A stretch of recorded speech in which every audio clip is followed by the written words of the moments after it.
Hi Sagittarius. This is the first series I'm doing where I am doing a reading for every zodiac sign. Please let me know what you think of that and this whole reading in the comments. I'm trying to decide if this is something I'm going to continue to do or if there's a better way to do a fun series like this.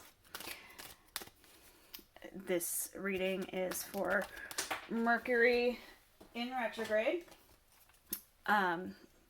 which starts today. It is in Gemini right now, and on the 22nd moves to Taurus. So you'll see the first couple of questions focus more on the communication, and the third is more of that dealing with the fixed earth sign idea.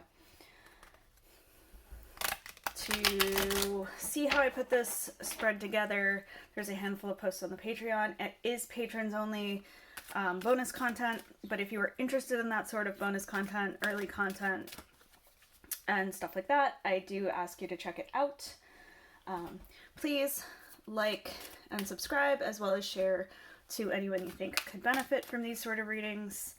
And if you would like a personal reading, please go to the website or email me. I will never reach out to you for a reading. Will never see me in your DMs asking to do a reading for you. So just putting that out there, as there are a lot of bots and scammers out there right now. So this is a 3-card spread. We are going to do it in 5 because we are using Signifier to represent you and the shadow card to tie things up at the end. All right, so a card for you, Sagittarius, is the Ten of Swords. So the Ten of Swords gets a really bad reputation from a lot of people. A lot of people don't like it because it's an ending card, but not the happy ending card. And often you are not the one who makes the decision for things to be over. That said, it is one of my very favorite cards in the deck. To me, it is a card of victory if you made the decision and of freedom if you didn't. Back to the rigidity of the fixed earth sign, I have a lot of Taurus, and I have a lot of need to stay exactly where I am, if at all possible. One thing I like to point out is that while this little guy is freaking out, she's just like over it. She is so used to this happening at this point, she doesn't even think about it. So as a card representing you, this says that you're getting rid of the things in your life that aren't good anymore. Not even just that no longer serve you. These are the things that have gone bad. They can be really hard to do. I guess it's a little bit more in the nature of a Sagittarius than it is some of us. But it can be hard to do specifically because these are things that started out really good. And so you have those memories and you want things to be like they were. But knowing that they won't be and finding a new way to be happy is such an amazing step. And so I am very glad that that's where you are, and I hope you continue on that journey with that process. Also, if this resonates, please stick around for the rest of the reading because it is probably for you. So the first thing we are looking at is how can I collect my ideas and choose my words? And that is the Three of Swords. Woo! The Three of Swords is a card of disappointment, heartbreak. Here she's literally being collected. She's been essentially objectified. She is crying, so unlike the butterflies that you see get pinned, she is still alive. She will heal. In terms of collecting your ideas and choosing my words, this is about expressing your feelings. This is about letting people know when they hurt you. And will help with that journey of leaving when you need to. It's not a pleasant card, but in terms of helping you communicate, it is really important because when you can say how you're feeling, when you can say how somebody has affected you,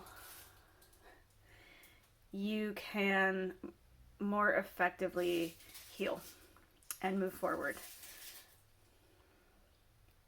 And you can get that off your chest, essentially. So that is how we communicate what we put out. The next question is, how can I be sure that I'm being heard correctly? This is more about how it's received. and we have Judgment. So that's really interesting because that has shown up for the other question a couple of times today. Judgment is about patterns. It is about looking at when I do this, this happens. When I say this, that happens. Looking at all the things that you do and the outcomes. Given here that in choosing your words, you are supposed to express your feelings, I would say that you will likely, when you take this objective look, see a lot of times when you kept it to yourself. And you will see how that resulted in, well, whatever it is.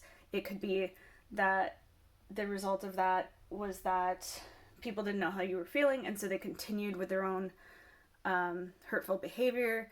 It could be that because you didn't like how something was going, instead of saying what you needed and having it fixed, you left. But essentially, keeping your thoughts and feelings to yourself has led to a pattern that needs to be addressed. People aren't hearing you if you aren't speaking. Moving on to how can I be more flexible? So that is the Knight of Pentacles. I always think of this as one of the Taurus cards, and specifically my card, because of the way you have the knights heading towards doing their duty, their commitment, loyalty, and then with the Pentacles having that same kind of fixed, grounded, rigid ideas. It's funny to me that the card of How Can I Be More Flexible is a card that's generally known for its inflexibility and its stubbornness. Now that said, in this deck, I often look more closely at the picture and take her less as the Knight of Pentacles and more of this by image. She is Alice. She is in the red dress. It's the only time in this deck you see her in the red dress. You see Alice a lot, but she's usually in blue. You do see other people in red, but this is the only one with there. And you see that she has caught her bunny. You know, she chases that rabbit down the rabbit hole. She's constantly looking for him. The thing is,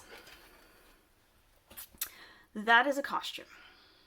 She has followed not this white rabbit that she needs to find and ask questions and learn from. She has found someone pretending to be the white rabbit.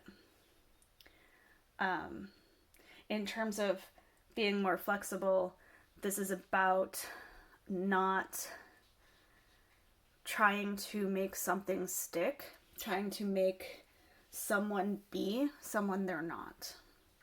And this is really interesting because I feel like a lot of times when we don't tell people what we're feeling and what we're thinking, it's because we don't want them to think we're trying to change them. Whereas here, we're very much specifically being like, no, this is who you are. So I can see how these kind of things come together. There's also that idea that because you don't think that they can change, or because you, not even change, because you expect them to be a certain way, you don't think there's any point. But I'm asking you here, if you were to express yourself and it didn't make a difference, then you would, you would know. So then wouldn't that be more satisfying? If you were to express yourself and it did make a difference, then you could actually have what you were looking for instead of having to leave preemptively. So I'm asking if it would be worth taking the time to see if you are right and you should go, instead of just going. For your shadow card, we have a lot of cards showing up in similar places, and I don't know if that's due to the fact that we're looking so specifically at a certain astrological influence or what, but it's interesting to see places where energies come back together. But for your 10, for your shadow card, you have the Ten of Wands. This is my hard work but worth it card. If you are not used to expressing yourself, if you are not used to telling people how you're feeling, sticking around to make it work, not just because you think it should work. I'm not talking about the commitment because you made a commitment. That's my thing. I'm talking about the giving it a moment before deciding that someone's written you off, that sort of thing. The hard work but worth it. Expressing yourself is painful. I know, I am the first one to tell you that feelings are gross, and I actually kind of feel bad that I've been telling you to express yourself, but if you do it, then you can create that understanding. I do know Mercury retrograde, communication becomes an issue. So to get around that issue, if you can just be really candid about your feelings, it will be worth it. And you will find that even if you don't end up staying in a situation or a relationship, you will have an element of closure that will really help you. I want to point out that both your signifier and your shadow are 10s, and you have the Judgment right in the middle. 9s and 10s are the end of a cycle in the tarot, with the 9s being having all your stuff together, needing to apply it, and 10s being applying, actually making the ending and moving it into the next lesson. So there's an end of a cycle here for you. Very much closing things up and moving forward. But maybe instead of that being the end of a job or a relationship or any sort of situation, maybe it is the end of keeping to yourself, essentially, or just trying to go with the flow to the point where people don't know how that kind of rocky wave is affecting you.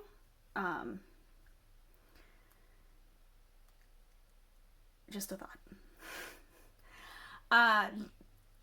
This was done with the Nicoletta Ceccoli deck. I do have the Tarot of the Sweet Twilight for clarification, but I don't actually feel like we need clarification here. So I'm going to ask that if there's anything I said that doesn't make sense or was confusing, if you could just leave me a comment, I will be happy to address it. If you do this reading for yourself, please post it and tag me.